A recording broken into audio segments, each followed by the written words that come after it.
Running our own business isn't easy, and it can be a tough gig for all of us at times, and only other business owners truly understand the challenges that we face. And on Scale Up Radio, we aim to help make things just that little bit easier by interviewing guests who have been where you are now, regardless of where you are on the scale-up journey, and maybe facing some of the challenges that you are facing. And they offer their thoughts and advice on what has worked well for them, as well as what didn't, of course. And we've also combined many of these lessons into a practical scale-up handbook called the Entrepreneurial Scale-Up System. And there's details of this at the end of the episode. So welcome to Scale Up Radio. Hello, Grant Rogers, and welcome to Scale Up Radio. Please introduce yourself to our audience. Good afternoon, Granger. As you say, I'm Grant Rogers. I am the founder and managing director, entrepreneur at 3P Enterprise, which is the home of Henry Wag. Henry Wag is a dog accessories business. We provide products to provide easy access to the outdoors and anything that you might need if you're looking to go outside with dogs in wet weather. So anything to improve the health and well-being of dogs. So we're based in Colford in the Forest of Dean. We're about 20 years old as a business, and we have a range of products which we sell both directly to consumer and to businesses, so B2B sales, pet shops, garden centres, websites, vets, farm stores. We do a bit of export. We're in about 10 or 12 overseas countries. We have, in terms of numbers of people, we're pretty small. We're quite a tight team. With only 4 of us in the building here. We have a sales agency that outsource all our sales, or most of our sales activity. They look after our customers, and we have a marketing agency who looks after our marketing. So as a product range, we've got about 100 SKUs, everything from plastic dog kennels for taking dogs on aeroplanes, which are travel products. We other travel products for protecting the interior of cars. We do things like travel harnesses, water bottles, food storage products that you take with if you're going away for the weekend with your dog. And then we do a lot of drying products. So that's really focused on trying to control dirt and keep the dogs clean and dry, and offering solutions that dog owners to solve the products that dog owners experience when they're out and about and active with their dogs. Right. Oh, yes. Yes, we dog sit every now and then, so I know that, and I've had dogs in my past. So yeah. So the products, are they your own? Do you make or get them made, or are they all things that you buy and stock? So no, we I design them. I've got a product design background, so the products I design, we have them made overseas. They're all made bespoke for us under the Henry Wag brand, we bring those. And we have a warehouse in Colford in the Forest of Dean, and we ship from there. Oh, brilliant! Yes. The designing and creating of products to meet a need. So Henry Wag, yeah, I can see that now. Brilliant. Wow, what a fantastic thing. Yes. So, dog owners are your ideal customer, but is it all dog owners, or is it just dog owners that are traveling? Because you talked a lot about products to help them when they're moving about. Sure. Obviously every dog owner is a potential customer, but one of the things that we focused on with Henry Wag as a brand is really targeting a particular type of dog owner. So we're very, if I talked about our ideal customer, they'd be a Land Rover-owning, Waitrose shopping Labrador parent. So we're sort of higher income, middle-age bracket. Actually, having that very clear customer focus and being very clear about who we're trying to target with the brand has enabled and allowed us to be very, very clear and accurate about lots of things within the product range. So firstly, our packaging and our logo, the colours we use, they're kind of Farrow and Ball style colours. The products are packaged so that people can easily get hold of the product itself. So it's just very often they're wrapped in a card tube, so people can take them out and look at them. And then in terms of the kind of products we produce, they're really for people who are very proactive with their dogs. They tend to be very active on the weekends. The dog is very much part of the family, and they're out and about, maybe not just in the park. They're probably going out for a walk across fields or across moorland or into the hills. And we're offering solutions to those dog owners. So that obviously doesn't exclude people who take the dog to the park or down the road for a walk. Everybody who has a dog and takes it outdoors in the wet has the same problems and requires the same solutions. We sort of say that we're trying to keep the great outdoors by providing the products that we do. So that's lots of drying products, and even with the interior, the cars to protect. The products to protect the interior of cars. That basically means that the owner the pet parent can take the dog out somewhere in the car, walk it, and then not worry about it getting the car in a state on the way home, because parents know that there's a peace of mind that there's a product in the car that's going to protect the car. So it removes those barriers to being able to get out and about and be active with their dogs. Wow. And having that real focus of attention in terms of an ideal customer, that's actually quite a rare thing to find with a lot of people to talk to. So, well done on that. Did that come overnight, or is that something you've evolved over the years? Oh, goodness. Well, I mean, the business is 20 years old. 3P as a whole, as a company, is 20 years old. Henry Wag was created in, I think, 2013 or 14, so the brand is 10 years old, and we rebranded in 2016 into what you see now, and it was at that point that we really identified what Henry Wag is in terms of a brand and a collection of products, and at the point that we rebranded, we only had a relatively small number of products, actually. By being very clear about what the branding, who our customers are and what the branding is, it effectively gave us a platform to look at other products that would fit that customer profile. So having been clear about the customer and our target market and the branding as we have it, has allowed us very clearly to be able to grow a product range to meet that customer profile.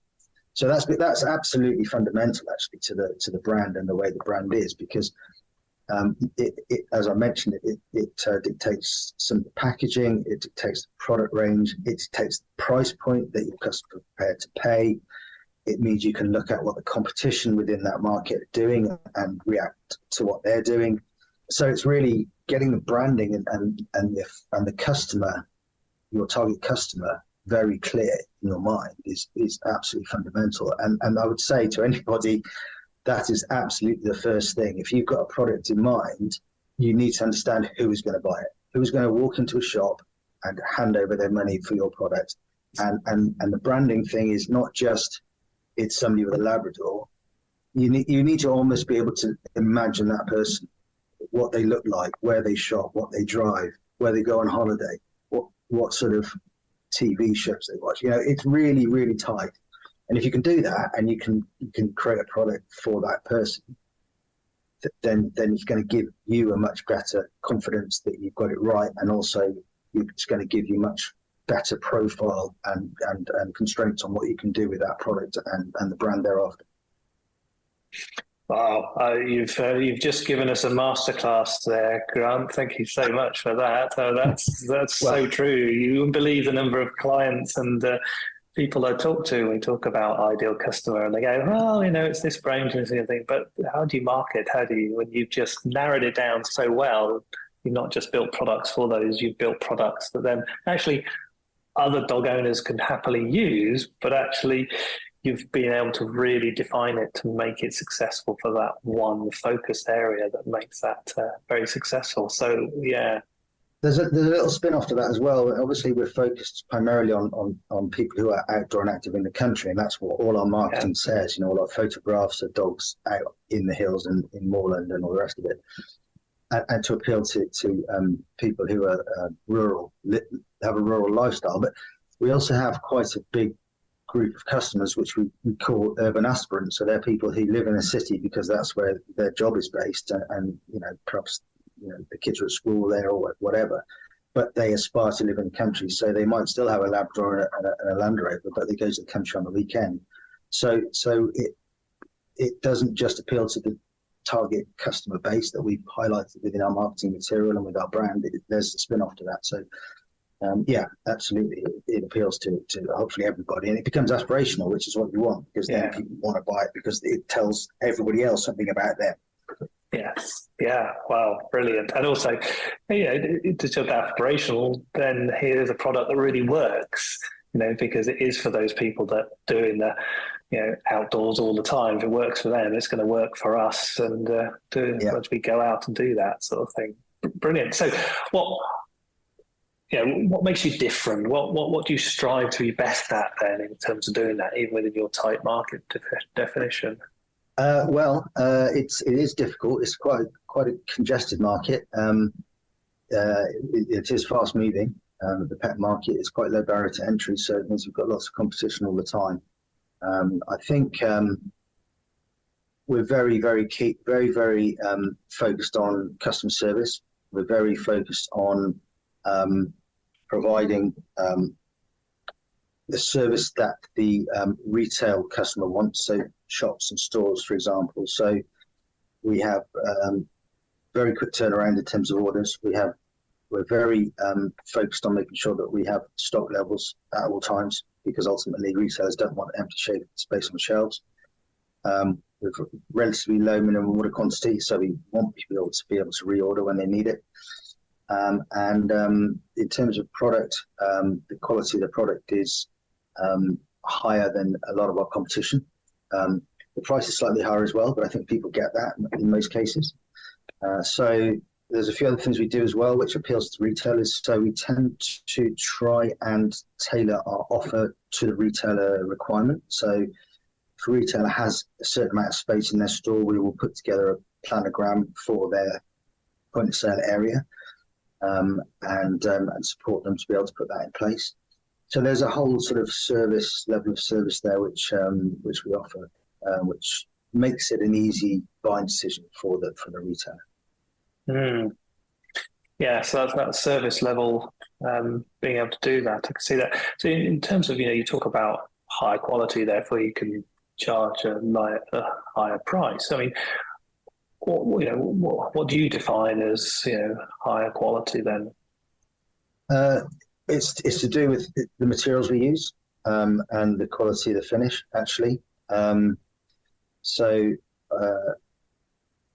With any product, you don't necessarily have to spend a lot more at the core level, at the factory level, to be able to create a slightly more premium product. We just focus on just doing a little bit more. We're not constantly trying to value engineer the product to make it cheaper. We're quite happy to spend a little bit more in production and in materials to maintain that level of quality. And I think that's what shows within the products, and that's what we've become known for, actually. A lot of our customers, when you look at the feedback online, you see that they talk about the quality and the success of the product in its function and the way it works. Mm. And do you think you can do that because of your specific target market in terms of how you describe them then? I think so. I think it helps that the fact we're in sort of mid-premium. So, our target market does perhaps have a little bit more disposable income, and they're therefore more aware of quality, and they're perhaps happier to pay a bit more for the quality. So I think that does allow us a certain amount of luxury in terms of being able to offer higher quality and therefore slightly higher premium. Brilliant. Wow. That's just an awesome, as I said, that's a real sort of masterclass in terms of thinking about ideal customers, which interestingly, we're going to be talking at our next Scale Up Club meet in terms of doing things. So what a opportune moment that's come along in terms of that. So this recording will actually go out long after we've done that one.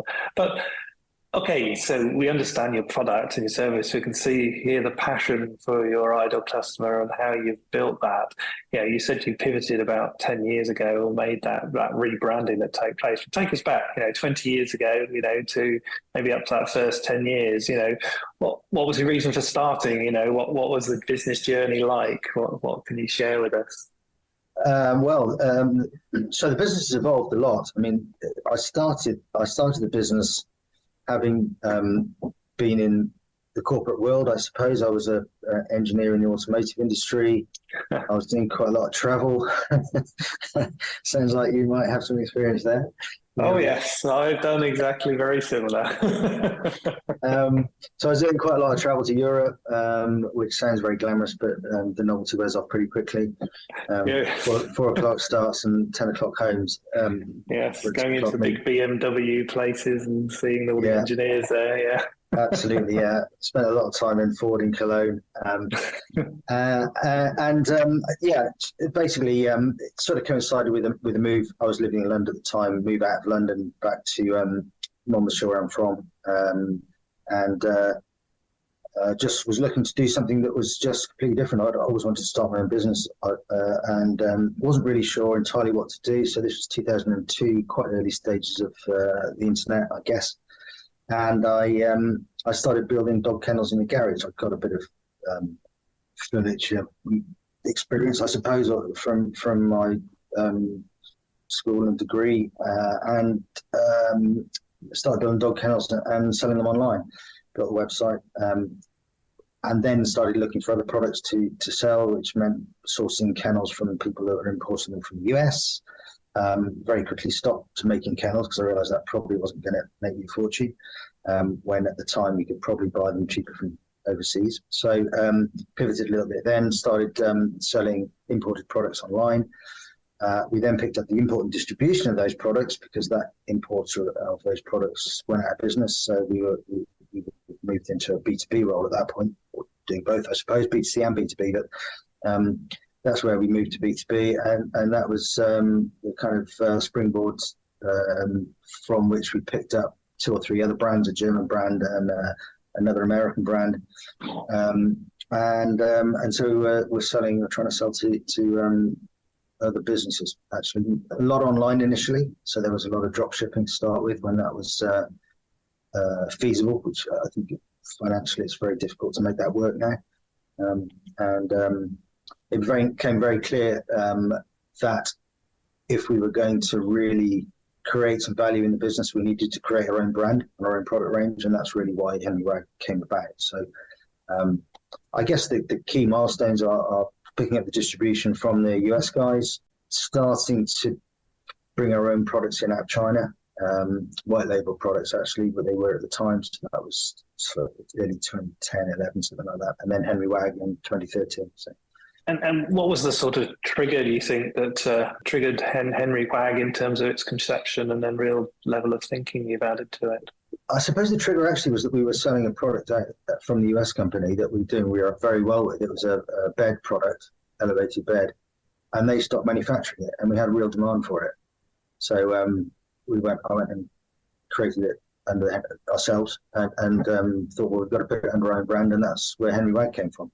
And the name Henry Wag is completely blue sky. It was just Henry because it's sort of regal, so it gives it a sense of premium, and Wag's just the fun bit. Yes, including the little wagging tail on the symbol of it. I think that's good, great, yeah. And did the sort of ideal customer then sort of come about because of that, or was it there at the beginning of the development of Henry Wag?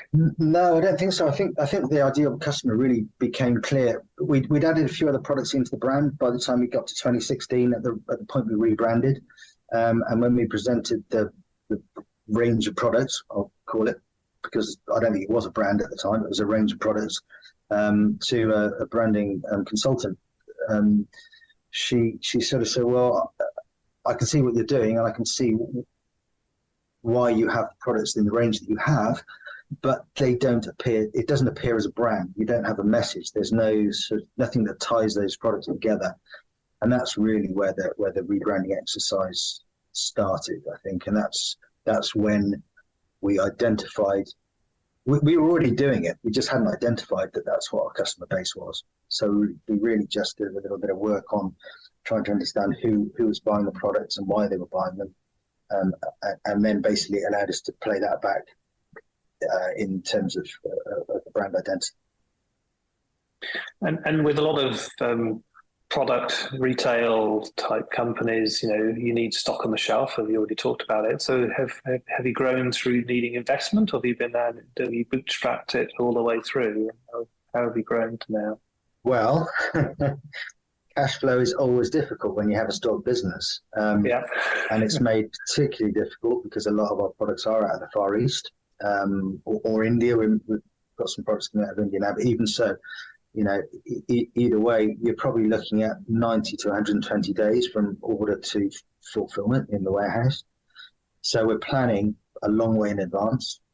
The time between spending on the stock, ordering the stock, and spending and getting that money recouped is a big gap. There's a big time gap there, and in that time gap, you've had to reorder 2 or 3 more times. So cash flow is a challenge.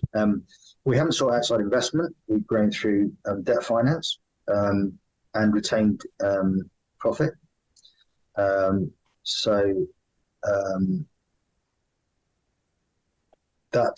It's worked. It's mean that it's been a slower growth than if we'd have had investment, I think.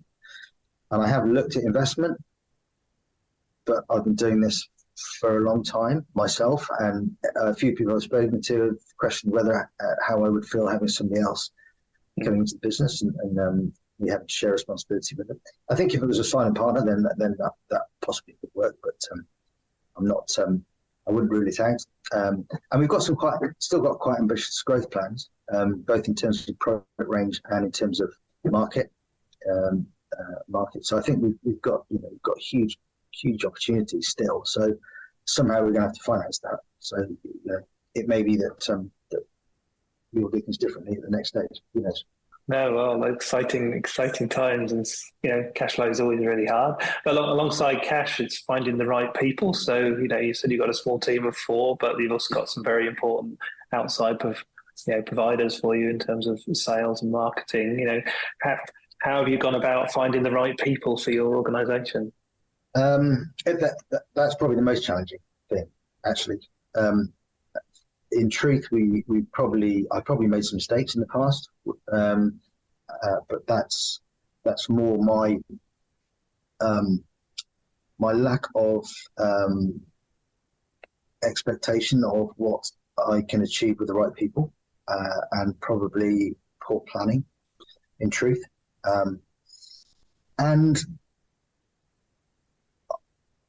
to grow a business as a business owner, you have to be prepared to step away. You have to be prepared to let loose of the reins, and that's not to say I'm not. Well, it's not to say I'm afraid of doing that, but you've got to have the right people that you trust and that will do the right thing and make the right decisions, which we have now, actually. So I think it's part of a learning curve that I have. I'm still going through it, and trying to step away. I have to say, the guys here are much happier, I think, when I'm not here. I think they just get on with stuff, and actually, the less time I spend here, the happier they are, because they can just get on with stuff. Obviously, I'm still involved. I'm still involved at a strategic level, and I'm still very much involved with the finance of the business. But I don't need to be involved here with the day-to-day running of the business. And I completely trust them to make the right decisions, and I value their input, and I know they will do the right thing. So I probably just need to be better at stepping back and leaving them run the stuff. I think that it's hard for all business owners when you've done the bootstrapping and you've got the knowledge and everything else in terms of doing that, but finding the right people is the first level. But the next level, as you say, is encouraging them to become self-grown, self-reliant, but still have the same level of thinking that you have. So how have you gone around keeping the right culture? Because that's the thing that glues it together. Yeah, well, I think it helps having a small team, definitely, because we work very tightly together. And I think it helps, again, if you have the right people, and they already share your business ethic in the sense of customer service and quality, and really care about the brand and understand the vision, then it's much easier, because it's almost second nature, I think. We do talk a lot. We're only next offices, so it's not like we're in different buildings, which helps. And we meet at least once a week formally, and whenever we want informally. I can see as the team grows, it becomes more difficult. But I think if you've got 2 or 3 key managers, people within the business who are involved, then it should be a little easier. Yeah. And also after people and getting them focused on doing the right things, finding customers is next. So what marketing what works well for you? We've spent a lot of money on marketing over the years. I think every company does. Yes. Yes. So in truth, we're really focused on B2B. We've done a lot of marketing through trade magazines. We do trade shows within the UK and overseas, export trade shows, and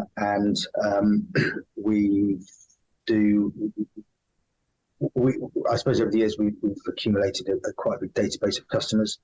The sales agency we use, the sales guys we use, they have really good contacts. That helps, and that keeps bringing in new contacts all the time, new customers all the time. And then we sell through wholesalers as well. So we're selling through 3 or 4 wholesalers. One's into the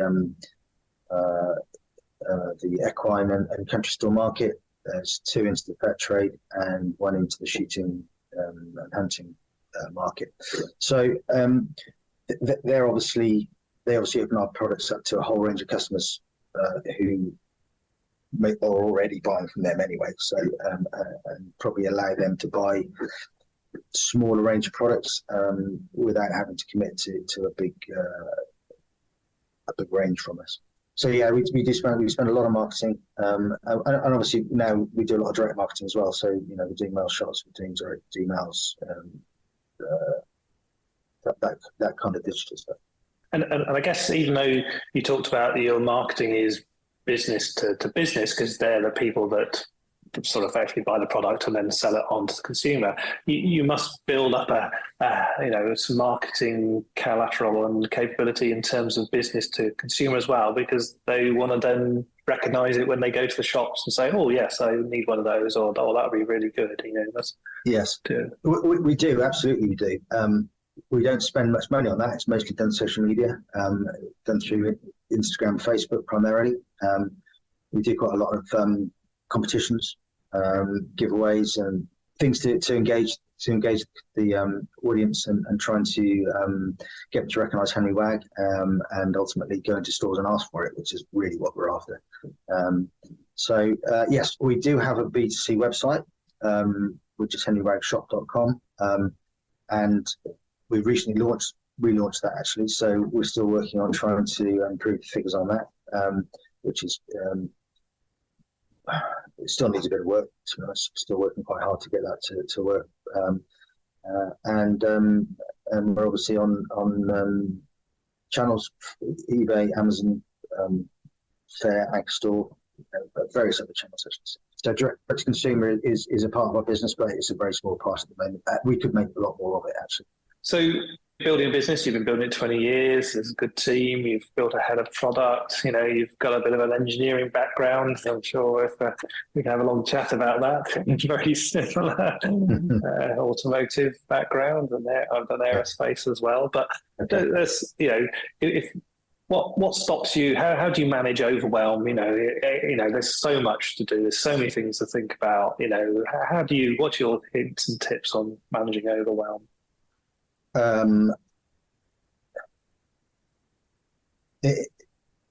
Anybody who runs a business will know that it's never done. The work is never done. The day is never over, and you never walk out at the end of the day and think, "Well, I've done everything. That's great," because that just never happens. I suppose prioritizing, focusing, having a very clear focus of what we're trying to achieve in the short, medium, and long term helps, and then allocating time and resource to making sure you hit those priorities. It's probably something I'm not the best at. I've learned to get better at it, and it can be quite challenging when you have, as you say, you have so much going on, and we have lots of projects going on at the moment, and it's very easy to become distracted and to spread ourselves. Especially when you have another good idea. I've got a whole book full of good ideas. Yeah. So yeah, I guess being very clear about what we want to achieve long term and being focused on trying to achieve that, and parking everything else that isn't a priority. So what do you love most about your business? I suppose as a designer, engineer, creating a product or products, simply creating them is nice. Creating them to a point where people will walk into a shop and buy them is even nicer. That simply endorses what we've created. Growing it is good, and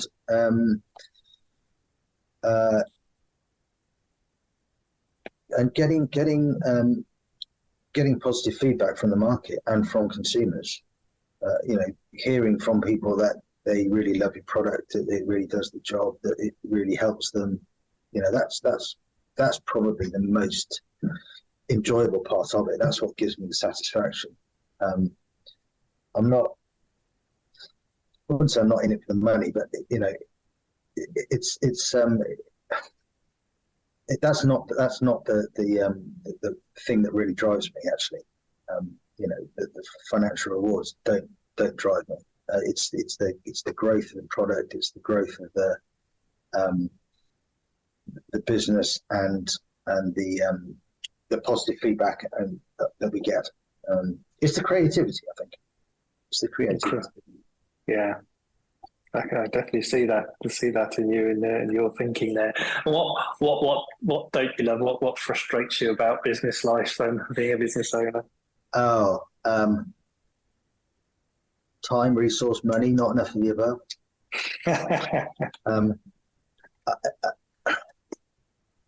I think I've learned over the years that I used to get very frustrated with those three things: time, resource, and money. But I've learned that they're all solvable. You can create more time by having the right people. If you've got a good business case, you can get hold of money. And if you have enough money, you have enough resource because you can hire more people. So I think the frustration is around those things. The last few years have been the last couple of years have been quite frustrating. I think with the world as it is, it's very difficult. Things that you can't control have seriously affected the ability to do business. Certainly in terms of getting a hold of product, in terms of the costs of getting a hold of product.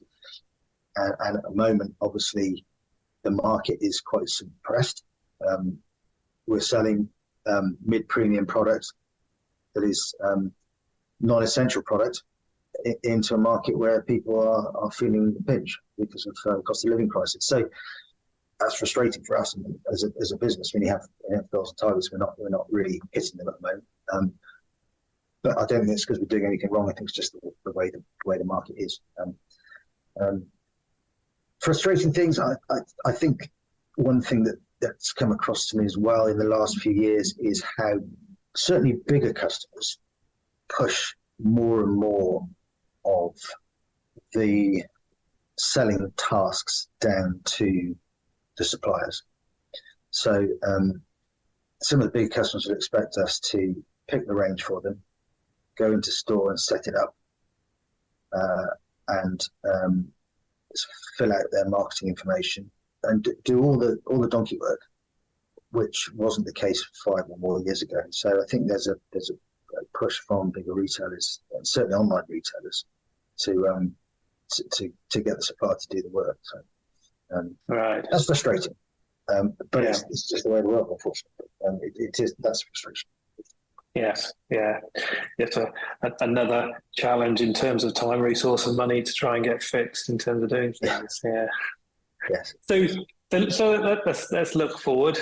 We'll meet up in 5 years' time and then have a coffee and maybe even a rerun of the podcast. So looking back over those 5 years, what's happened both professionally and personally for you to make them a successful 5 years? Well, our goals at the moment are to increase our export business. So I would like to say that we would have product and distributors in some of the key European markets, probably in the US.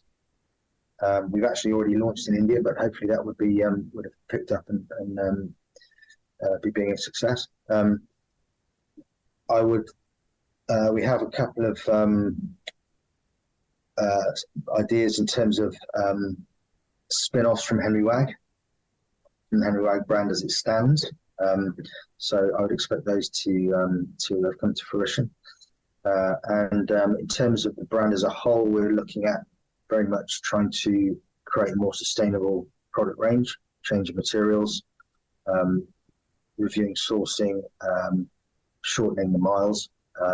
So we're looking at some European sourcing as well. There's 2 or 3 key customers in the UK that we're not in, so I certainly hope that we would have those under our belt by then. We're pretty good in terms of UK customers. We sell into. We're not in Pets at Home. That's a strategic decision. But we're in Pets Corner. They've got 150 stores. That's the next biggest chain. We're in some of the bigger other chains, Pets and Friends and Pet Place and so on. So we do okay, but there's a couple or 3 that we really would like. So that will hopefully fruition. And in terms of numbers in the business, I don't want to build a huge team. I just think we need as many as we need, and actually we're not far off that.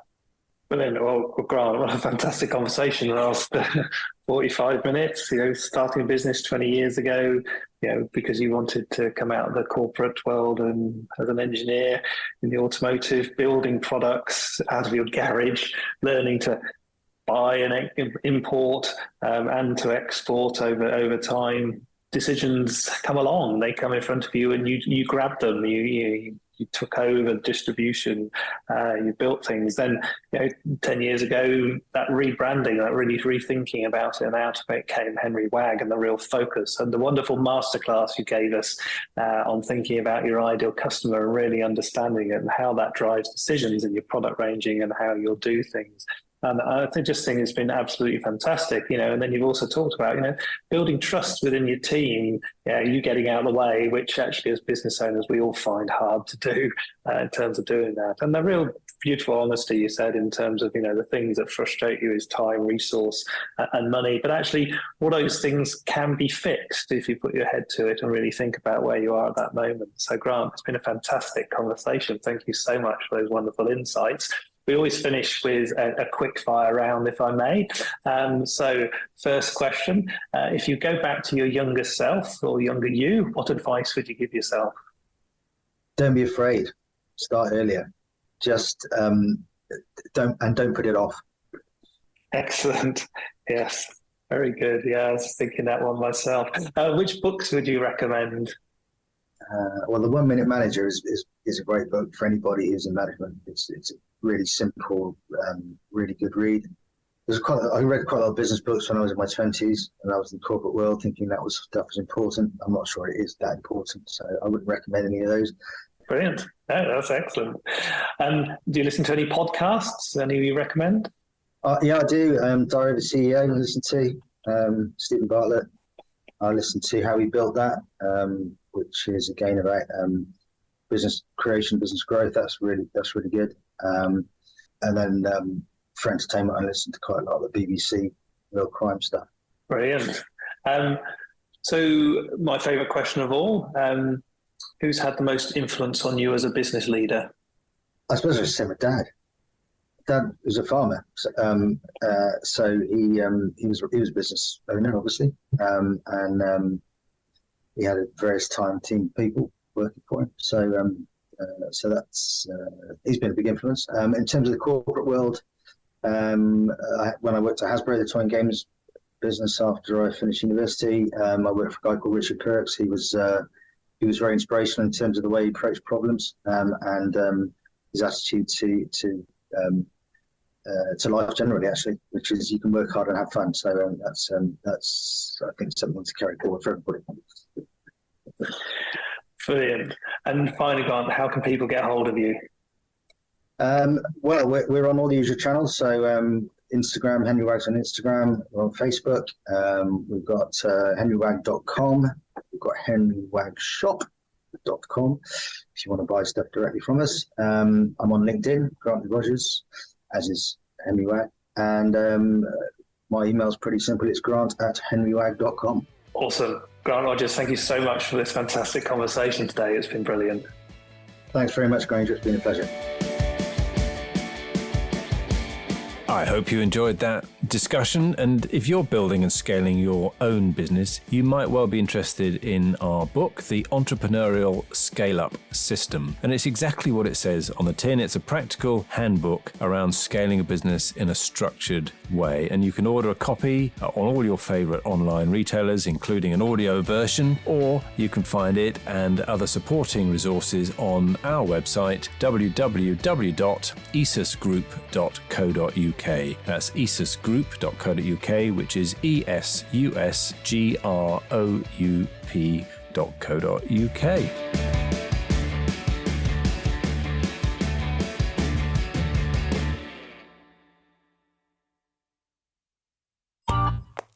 This has been a Monkey Pants Productions podcast.